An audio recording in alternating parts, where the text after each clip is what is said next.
अगर आप चाहते हैं कि आप एक दफ़ा दरूद पाक पढ़ें और आपको कई हज़ार दरूदों के पढ़ने का सवाब मिल जाए, कई हज़ार, तो वो दरूद पाक हदीस में आता है, अल्लाहुम्मा सल्लि अला मुहम्मद व आलिही अल्फ़ा अल्फ़ा मर्रा।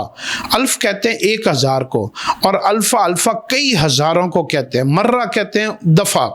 यानी ए अल्लाह, हजूर सल्लल्लाहु अलैहि वसल्लम की ज़ात अक़दस के दर्जात को बुलंद फरमा, उनको जज़ाए खैर अता फरमा और उनसे तो राज़ी हो जा। कितनी दफ़ा? हज़ारों हज़ारों हज़ारों मरतबा तो उनसे राज़ी हो जा और मेरी तरफ से उनको दरूद सलाम पहुँचा दे। तो आप इस दरूद को पढ़ने से एक दफ़ा पढ़ेंगे तो क्या होगा, आपने कई हज़ार मरतबा समझेगा आपने दरूद पाक पढ़ दिया। तो इसको कहते हैं स्मार्ट वर्क, स्मार्ट वर्क। तो इस्लाम ने हमें स्मार्ट वर्क भी बताया है।